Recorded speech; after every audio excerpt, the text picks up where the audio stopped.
नमस्कार. मालिकेच्या आजच्या भागामध्ये आपल्याला पाहायला मिळणार आहे की नंदिनी आहेत आणि जीवा यांच्या दोघांमध्ये एवढी भांडणं सुरू झालेली आहेत. दोघंही नवरा बायकोच्या हक्काने एकमेकांशी भांडत आहेत आणि जेव्हा त्यांच्या लक्षात येतं की अरे आपण तर डिवोर्स फाईल केलेला आहे, तेव्हा मात्र नंदिनी आणि जीवा एकमेकांकडे पाहत राहतात.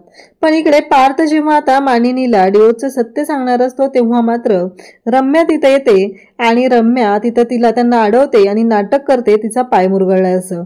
आणि तेव्हा मात्र मानिनी आणि पार्थ दोघंही तिच्याकडे जातात. पण पार्थ मात्र रम्याला एक प्रश्न विचारतो की तू माझ्या रूमच्या बाहेर काय करत होतीस आणि बोलणं चोरून ऐकत होतीस का? हे मात्र पार्थने आवर्जून तिथे विचारलेलं आहे. तर काव्याला आता पार्थच्या किओसची सवय झालेली आहे आणि काव्याचं असं म्हणणं आहे की पार्थ हे खरंच खूप चांगले आहेत असं काव्याचं म्हणणं आहे. त्यासोबतच इकडे आपल्याला आता मानिनीला एक गोष्ट कळणार आहे. तेव्हा डिवोर्स हा शब्द ऐकून मानिनीला खूप मोठा धक्का बसणार आहे आणि या धक्क्यातून मानिनीला जीवा, पार्थ, नंदिनी कसे बाहेर काढणार हे आपल्याला पाहायला मिळणार आहे. अशाच अपडेटसाठी चॅनलशी कनेक्ट राहा. त्याचबरोबर चॅनलवरती नवीन असाल तर चॅनलला सबस्क्राईब करा, व्हिडिओला लाईक करा. तर इकडे नंदिनी आणि मानिनी दोघीही किचनमध्ये असतात. नंदिनी म्हणत असते की पिहूच्या बाबतीत जे काही झालंय ना ते मला कळत नाहीये. अशी छोटी छोटी मुलं असतात, त्यांच्या बाबतीत असंच होतं. त्यांना कळतच नाहीये की या बाबतीत नक्की काय करायचं, कोणाशी बोलायचं. तसा विचार केला तर आपली पिहू जी आहे ती खूप चांगल्या वातावरणात वाढलेली आहे, लहानाची मोठी झालेली आहे. परंतु आपल्याला या सगळ्या गोष्टींचा विचार तर करावा लागणारच आहे असं नंदिनीचं बोलणं असतं. नंदिनी हे सगळ्यांशी बोलत असते, तिथं सांगत असते आणि तेव्हा मात्र इकडे नंदिनी आणि त्याचबरोबर मानिनी दोघीही किचनमध्ये असतात. तेव्हा मानिनी म्हणत असते की खरंच मला ना तुझा अभिमान वाटतो. म्हणजे नंदिनी तू जे काही करत असतेस ना ते खरंच खूप मोठं आहे. ही गोष्ट सहजासहजी दुसरं कोणी करू शकणार नाही. एवढी मोठी गोष्ट तू करत आहेस. परंतु मला ना म्हणजे आम्ही एवढं करत नाही, आम्ही बोलतो, विचार करतो आणि सोडून देतो. पण तुझ्या बाबतीत मात्र तसं नसतं. तू मात्र शांतपणे या सर्व गोष्टींचा विचार करत असते, सगळ्या गोष्टी अगदी शांतपणे सोडवण्याचा प्रयत्न करत असते, घरातल्या जबाबदाऱ्या सांभाळत असते आणि त्याचबरोबर बाहेरच्या जबाबदाऱ्या सुद्धा सांभाळत असते असं इकडे मानिनी नंदिनीला सांगत असते. नंदिनीला म्हणत असते की त्यासाठी मला ना तुझं खूप कौतुक वाटत आहे असं तिचं म्हणणं आहे. आणि त्याचबरोबर इकडे नंदिनी म्हणत असते की हो तुम्हीही मदत करू शकता, काही डोनेशन हवे असतात त्यासाठी तुम्ही मदत करू शकता. हे सगळं बोलणं चालू असतं आणि त्याचबरोबर इकडे जीवा आहे तो रूममध्ये फोनवरती बोलत असतो, त्याला एक इम्पॉर्टंट कॉल आलेला असतो. त्याचबरोबर पार्थ सुद्धा फोनवरती बोलत असतो. तो सांगत असतो की माझ्या सगळ्या आजच्या मीटिंग आहेत त्याला ज्या कॅन्सल करायच्या, पोस्टपोन करायच्या आहेत आणि त्याचबरोबर आज मी वर्क फ्रॉम होमच करणार आहे असं म्हणत पार्थ ऑफिसला जाणार नसतो. आणि इकडे सविता जी आहे तिला नंदिनीने ती जी फाईल आहे आनंद निवासची आणायला सांगितलेली असते, कारण त्यातला डोनेशनचा फॉर्म जो आहे तो तिला मानिनीला द्यायचा असतो. आता ती फाईल आणायला सांगितलेली असते तेव्हा सविता म्हणते अशी जाते आणि अशी येते असं म्हणत सविता पळतच निघालेली असते. आणि त्याचबरोबर इकडे पार्थ सुद्धा आता काव्याच्या आठवणीत असतो. पार्थला रूममध्ये खूप काव्याची आठवण येत असते. काव्या घरी नाहीये. त्याचबरोबर त्याने काव्याला जो परफ्यूम त्यांच्या फर्स्ट मंथ ॲनिव्हर्सरीसाठी गिफ्ट केलेला असतो, तो जो परफ्यूम असतो तो त्याला आठवत असतो. आणि त्यासोबतच इकडे पाहायला मिळतं की या सगळ्या गोष्टी ज्या आहेत त्या इतक्या भयानक पद्धतीने झालेल्या असतात.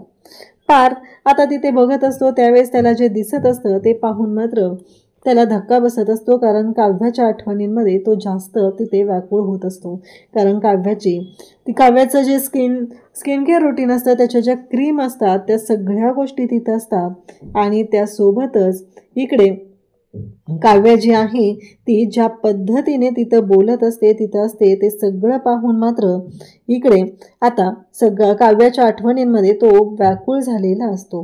त्यासोबतच इकडे पाहायला मिळतं ते म्हणजेच की मानिनी तिथं बसलेली असते आणि मग सविता आहे ती फाईल घेऊन येते आणि ती फाईल मानिनीला देते. मानिनीला सविताने फाईल दिलेली असते आणि सविता मानिनीला म्हणते की ठीक, मानिनीला सांगते की हे घ्या वहिनी असं म्हणत तिने फाईल आणून दिलेली आहे. आणि मग मानिनी ती फाईल पाहते आणि त्या फाईलमध्ये फॉर्म शोधत असते. तेव्हा ती म्हणत असते काय ह्या मुलांचं कसं साहित्य ठेवलेलं असतं आणि काय केलेलं असतं ना हे यांनाच माहिती आहे, कारण आपल्याला तर हे सगळं आवरणं आणि शोधणं अवघडच आहे. असं सगळं मानिनीच्या डोक्यात चालू असतं. मानिनी मात्र तिथूनच बोलत असते आणि नंदिनीला विचारत असते की अगं हे कसं आहे, काय केलं आहे, मला तर यातलं ना काही सापडणं अवघडच झालेलं आहे बघ. असं जेव्हा ती सांगत असते तेव्हा नंदिनी म्हणत असते तिथंच आहे फाईलमध्ये ब्लॅक प्रिंट आहे बघा केलेली, आणि नेमका तो फॉर्म जो आहे म्हणजे डिवोर्स फाईल केलेले जे पेपर आहेत ते मानिनी उघडून पाहणार आणि तेवढ्यातच फोडणी टाकल्यामुळं तिला शिंका येऊ लागलेल्या असतात आणि तिच्या हातातून ती फाईल सगळी उडते आणि नेमका जीवा तिथं आलेला असतो. आणि जीवा मात्र ती फाईल जी आहे ती पाहतो आणि तेव्हा त्याला तर खूप मोठा धक्का बसलेला असतो आणि तो म्हणत असतो की हे सगळं काय आहे आणि हे सगळं कुणी केलंय आणि का झालंय असं, हा प्रश्न त्याला पडलेला असतो. हे सगळं इथं कसं आलं असं म्हणत त्याने ते पेपर जे आहे ते बरोबर मागच्या साईडला लपवून ठेवतो आणि नंदिनीला तो जाब विचारत असतो आणि सांगत असतो की वरती आहे, आत्ताच्या आत्ता वरती आहे असं तो सांगत असतो. आणि मग नंदिनी म्हणते की हो आलेच. जेव्हा म्हणतो की आई मी आलोच हा, तेव्हा मानिनी म्हणते अरे आत्ता तर खाली आलायस, आता परत वरती कुठं चाललेला आहेस. तेव्हा जीवा सांगत असतो हो हो मी आलोच, माझं एक काम आहे ना ते करून आलो, ते अचानक आता आठवले ना. आणि नजरेनेच मानिनीला तो खुणावत असतो आणि म्हणत असतो की वरती. मानिनी म्हणत असते की हो ठीक आहे. असं म्हणत मानिनी सुद्धा आता जीवाकडे जायला तयार झालेली असते. परंतु इकडे आता मानिनी जी आहे नंदिनी जी आहे ती वरती जीवाच्या रूममध्ये जाणार असते. त्यासोबतच आता नंदिनी मानिनीला सांगते की मी कडी टाकलेली आहे, तेवढी तुम्ही पाहाल का. आणि असं म्हणत तीही आता निघत असते. आणि मग मानिनी म्हणते की हो ये जाऊन तू, मी पाहते. तिने जाताना तो फॉर्म जो आहे तो शोधून दिलेला असतो. त्यावेळेसच पार्थ जो आहे तो इकडे आलेला असतो आणि तो म्हणत असतो की आई तुझ्याकडे वेळ आहे का, मला तुझ्याशी बोलायचं आहे. असं जेव्हा पार्थ म्हणत असतो तेव्हा मानिनी म्हणते की अरे हो रे, असं काय, आईकडे मुलांसाठी पाहिजे तेव्हा वेळ असतो, असं काय म्हणतोस तू, वेळ आहे का, असं काही विचारायची गरज नाही आहे, वेळ आहे, बोल तू. आणि मग तो बोलायला सुरुवात करतो. इकडे मात्र आता जीवा जो आहे तो चिडलेला असतो आणि जीवा म्हणत असतो तुला कळतंय का तू काय केलेलं आहेस ते, म्हणजे मला सांग ती सविता आहे ना ती ना डोक्यावरच पडलेली आहे, तिला तू फायला नाही सांगितली होतीस ना, मग हे पेपर आईच्या हातात तुला माहिती आहे का, आता सगळं संपलं असतं, तुझ्या लक्षात येते का. असं म्हणत जीवा एवढा पॅनिक झालेला असतो की त्याला कळायचं बंद झालेलं असतं. तो अक्षरशः चिड चिड चिड चिड करत असतो. त्याचं असं म्हणणं असतं की हे सगळं जे काय झालंय हे आईला कळलं असतं तर, असं म्हणत त्याची चिडचिड वाढतच चाललेली असते. आणि तेव्हा मात्र इकडे मानिनी म्हणत असते की पार्थला काय झालं बोल ना. तेव्हा पार्थ म्हणतो की हां काय बोलू. मानिनी म्हणते अरे बोलायला आलायस तू, तुला बोलायचं आहे आवर्जून माझ्याशी आणि तूच विचार करत बसलाय, मला कळतच नाही आहे की म्हणजे नक्की काय प्रॉब्लेम आहे ते. तेव्हा पार्थला मानिनी समजावत असते. तेव्हा मात्र पार्थ म्हणत असतो की ते नाही गाई, मला थोडंसं बोलायचं होतं. काव्या. मानिनी म्हणते की अरे कधी आहे, म्हणजे काव्याची परीक्षा कधी आहे, काव्या कधी येणार आहे, नक्की काय आहे, म्हणजे काव्याची आठवण येते का, बरं मला सांग ह्यावेळेस काय बनून जाणार आहे. नाही म्हणजे मला काय वाटतं माहिती आहे का, यावेळेस तू किडनॅपर बनूनच जा. जर तू किडनॅपर बनून गेलास ना मग मात्र मजा येणार आहे, असं त्या दोघांचं बोलणं चाललेलं असतं. आणि तेव्हा मात्र इकडे पाहायला मिळतं की मानिनी हे सगळं त्याला बोलत असते. तेव्हा तो म्हणत असतो नाही गाई, असं काही नाही आहे, किडनॅपर वगैरे काही नाही आहे, काही पण काय बोलतेस तू. तेव्हा ती म्हणते की नाही कधी एकदा काव्य येते असं झालं, मला सांग बरं तिची परीक्षा कधी आहे, 3 महिन्यांनी का 6 महिन्यांनी. तेव्हा मनातल्या मनात पार्थ म्हणत असतो की 6 महिने, दोघांचीही परीक्षा आहे, 6 महिन्यांनी आहे, असं त्याचं बोलणं चाललेलं असतं. आणि तेव्हा मात्र इकडे पाहायला मिळतं की आता ही जी सविता आहे ती तिथून ओरडत असते, आहो वहिनी त्या कढीचं पिठलं झालं आटून आटून, खूप वेळ झालं उकळते. तेव्हा मानिनी म्हणते अगं बंद कर ना गॅस, मग एवढं काय त्याच्यामध्ये, असं म्हणत मानिनी तिला ओरडत असते. आणि तेव्हा मात्र मानिनी इकडे पार्थला म्हणते की बोल. पार्थ म्हणतो की आपण माझ्या रूममध्ये जाऊन बोलूया का, मला थोडंसं शांतपणे बोलायचं आहे, असं तिचं बोलणं चाललेलं असतं. त्याच वेळेस इकडे पाहायला मिळतं ते म्हणजे की जेव्हा या सगळ्या गोष्टी घडत असतात त्याच वेळी आता इकडे जीवा आणि नंदिनी म्हणते सॉरी त्या सविताची काही चूक नाही आहे, ते पेपर जे होते ना ते मीच काढले होते आणि ते माझ्याकडून चुकून राहिलेले आहेत. म्हणजे जीवा म्हणू लागतो की हा निष्काळजीपणा तू केलेला आहेस म्हणायचं. म्हणजे हे सगळं तुझं काम आहे, तुला कळतंय का? असं म्हणत जीवा तिच्यावरती ओरडायला सुरुवात करतो. जीवाचं असं म्हणणं असतं की आत्ता माझ्या लक्षात आलेलं आहे नक्की प्रॉब्लेम काय झालेला आहे ते. म्हणजे तू हे सगळं काढून ठेवलेलं होतं, एरवी तर तुला सगळं व्यवस्थित लागतं ना, आणि आज का असं ठेवलंस?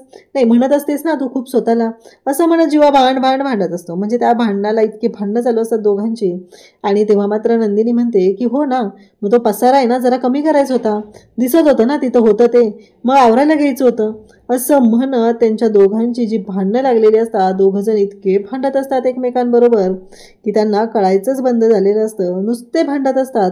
तेव्हा जीवा म्हणत असतो की बाद झालं, आतापर्यंत ना तुझं ऐकूनच घेतलेलं आहे मी, आता नाही.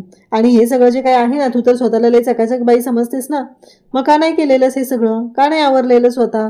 असं म्हणत जीवा तिलाच भांडत असतो, तिलाच बोलत असतो.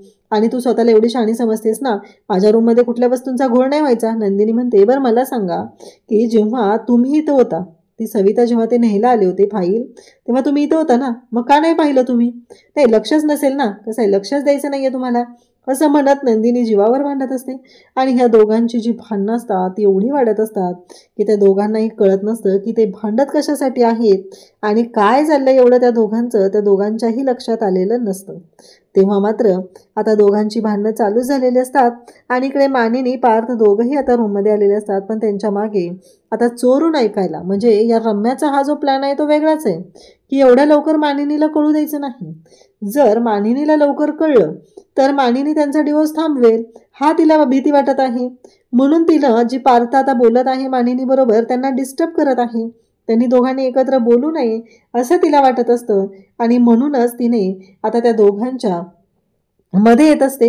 आणि इकडे पार्थ म्हणत असतो की मला ना कळत नाही आई की नक्की मी काय करू. आणि माझं आणि काव्याचं, मानिनी आलेल्या म्हणते की अरे तुझ्या रूममध्ये हा फोटो होता ना, तो कुठे गेला तुमच्या दोघांचा? आता तो फोटो पण तुम्ही काढून टाकलाय का? असं मानिनी बोलू लागते. तेव्हा तो म्हणत असतो की नाही तसं नाही आई, पण मला जरा तुझ्याशी बोलायचंच होतं, असं तो बोलायला सुरुवात करतो. आणि तेव्हा मात्र इकडे रम्या स्वतः पडते तिथं आणि नाटक करू लागते. ॲक्च्युली ती पडलेली नसते, तिचं ते सगळं नाटक असतं. आणि मग मानिनी आणि पार्थ दोघंही धावत जातात. आणि मग पार्थ तिथं गेल्यावर तिला विचारू लागतो की मला एक कळत नाहीये, तू आमच्या रूमच्या बाहेर काय करत होतीस, म्हणजे इथं कशाला आलेली होतीस? तेव्हा ती म्हणते की अरे उद्याच्या मीटिंगच्या बाबतीत मला तुझ्याशी डिस्कस करायचं होतं ना, म्हणून मी आलेले होते, असं ती सांगू लागते. तेव्हा पार्थ म्हणतो की चल ठीक आहे, चल आतमध्ये चल आधी, काय आहे तुला पडायला काय झालंय? तेव्हा लगेचच मानिनी म्हणते काय गं तुमच्या दोघींचं चाललंय, त्या दिवशी वसुताई तू का तुम्ही दोघी पडतच असता की काय फक्त? तेव्हा ती म्हणते की मला नाही माहिती, तर काहीतरी पडलेलं होतं आणि त्याच्यावरून माझा पाय घसरलेला आहे, असं ती सांगत असते. तेव्हा मात्र हे दोघंही बोलत असतात. आणि मग त्या दोघंही तिला पकडतात आणि तिला घेऊन आतमध्ये येतात. जेव्हा तिला घेऊन आतमध्ये आलेले असतात तेव्हा मात्र पार्थ तिला बेडवरती झोपायला मदत करतो. पार्थने तिला बेडवरती झोपायला तर मदत केलेली असते, पण तिच्या डोक्यात मात्र वेगळंच सुरू असतं, तिच्या डोक्यात वेगळ्याच कल्पना सुरू झालेल्या असतात. आणि ती मात्र म्हणत असते की नाही पार्थ, मला ना खरंच कळत नाहीये की माझ्या पायाला अचानक काय झालेलं आहे आणि बहुतेक तो मुरगळ आहे. तर पार्थ म्हणतो की मी ऑइंटमेंट लावतो. तेव्हा मात्र इकडे मानिनी म्हणते की हो मी आलेच हा, असं म्हणत मानिनी आता निघालेली असते. आणि त्याचबरोबर इकडे पार्थिच्या पायाला ऑइंटमेंट लावत असतो. तेव्हा ती म्हणते की काय हे सगळं, म्हणजे व्रतवैकल्याची पण गरज पडलेली नाहीये, एवढ्या सगळ्या गोष्टी मला आता आपोआपच भेटायला लागलेल्या आहेत, असं तिचं बोलणं चाललेलं असतं. म्हणजे किती नालायकपणा आहे की पार्थने तिच्या जवळ यावं, या सगळ्या गोष्टींसाठी तिनं हे जे काही केलेलं असतं ना ते खरंच पाहण्यासारखं असतं. म्हणजे तिला एकतर तिला पार्थ आणि काव्याचा डिवोर्स हवा आहे, आणि दुसरी गोष्ट म्हणजे की तिला या सर्व गोष्टी तिच्या म्हणण्याप्रमाणे हव्या आहेत. म्हणजे ही गोष्ट पार्थ त्याच्या मनातली गोष्ट सांगत आहे, परंतु इकडे मात्र पार्थला ती गोष्ट सांगूही द्यायची नाही त्याच्या आईला, आणि त्याच्याशी वाद घालत राहायचं आहे, अशा पद्धतीने तिचं वागणं चाललेलं असतं. आणि आता ती पार्थकडे एकटक पाहत राहते, म्हणते की खरंच आज ना पार्थ किती माझ्या जवळ आलाय, मला किती बरं वाटतंय. म्हणजे एवढा गाण्याच्या पद्धतीचा विचार तिचा चालू असतो. म्हणजे पार्थ आता तिच्यासाठी कोणीच नाहीये. पार्थनेही सांगितलेलं आहे की कारण तो काव्याचा नवरा आहे. जरी त्यांनी डिवोर्स फाईल केलेला असला तरीही पार्थवरती काव्याचा अधिकार आहे, कारण अजूनही कायद्यानं ती बायको आहे. ही गोष्ट मात्र रम्याच्या लक्षात येत नसते. इकडे जीवा नंदिनी यांचं जोरदार भांडण सुरू असतं. तो म्हणतो की असला नवरा कधी बघितलायस का तू? कारण जो नवरा आहे ना, पाणीपुरीचा स्टॉल लावतो तुझ्यासाठी, पण तू काय केलंस? एवढं मी पाणीपुरीचा स्टॉल लावला तुझ्यासाठी तर तू पाणीपुरी सोडून दिलीस. तेव्हा नंदिनी म्हणते की हो बरोबर आहे, असला नवरा कधी बघितलाच नाहीये, सगळ्या घरभर नुसता पसारा करून ठेवतो. असं त्या दोघांचं जे भांडण असतं ते चालूच असतं. त्या दोघांनाही फक्त भांडायचं असतं. आणि परत नंदिनी म्हणते की काय हे सगळं, आपल्या जागी दुसरं कोणी असतं ना आत्तापर्यंत डिवोर्स करून रिकामी झाले असते आजकालची ही पोरं. आणि दोघंही एकमेकांकडे पाहतात. इकडे काव्या म्हणत असते की तुमच्या किओस्कची सवय झाली आहे मला. तेव्हा मात्र इकडे पार्थ तिला म्हणू लागतो की त्याची काही गरज नाही आहे, तुम्ही त्याची सवय नका करून घेऊ, असं पार्थ तिला सांगत असतो. तेव्हा मात्र काव्या म्हणत असते की तसं नाही आहे. पण तेव्हा ती म्हणते का असं म्हणताय? तेव्हा तो म्हणतो की 6 महिनेच ना फक्त, 6 महिन्यानंतर तर. तेव्हा काव्याला तो म्हणतो की तुम्ही विसरलात का, आपण डिवोर्स फाईल केलेला आहे. असं त्यांचं बोलणं चालू असतं. इकडे नंदिनी जीवामध्येही तसेच वाद चालू असतात. दोघंही त्याच पद्धतीने बोलत असतात आणि म्हणत असतात एकमेकांना की आपल्या जागी दुसरं कोणी असतं तर काय झालं असतं. अशा पद्धतीने दोघांचंही बोलणं सुरू झालेलं असतं. आणि पार्थ काव्याला आठवण करून देत असतो. आणि तेवढ्यातच दुसऱ्या दिवशी आता विक्रम आणि मानिनी यांच्यामध्ये बोलणं चाललेलं असतं. विक्रम सांगत असतो की हो त्यांनी डिवोर्स घ्यायचं ठरवलेलं आहे. तेव्हा मात्र मानिनीला धक्का बसतो. म्हणजे मानिनीला ही जी गोष्ट कळलेली आहे ती म्हणजे विक्रमचा कोणीतरी मित्र आहे आणि त्यांचा मुलगा आणि सून डिवोर्स घेत आहेत याबद्दलची कळलेली असते. परंतु इथे मात्र मोठी गोष्ट घडत आहे की यांच्या घरामध्ये 2 डिवोर्स फाईल केले गेलेले आहेत. आणि ही जेव्हा गोष्ट त्यांच्या कानावर पडणार आहे तेव्हा मात्र खूप मोठा धक्का बसणार आहे. तेव्हा कळायचं बंद होणार आहे. कारण काहीही झालं तरी आपली मुलं ह्या मार्गावरती जातील असा विचार कधीच केलेला नव्हता. परंतु आज जीवा आणि नंदिनी त्याचबरोबर काव्या पार्थ या दोघांनीही डिवोर्सचा निर्णय घेतलेला आहे. ही गोष्ट जेव्हा मानिनीला कळणार आहे तेव्हा मात्र मानिनीसाठी खूप मोठा धक्का असणार आहे. या सगळ्यातून मानिनी कशी सावरणार, त्याचबरोबर नंदिनी काव्या त्यांचा निर्णय कसा बदलणार हे आपल्याला पुढे पाहायला मिळणार आहे. त्यासाठी चॅनलशी कनेक्ट राहा. थँक्यू.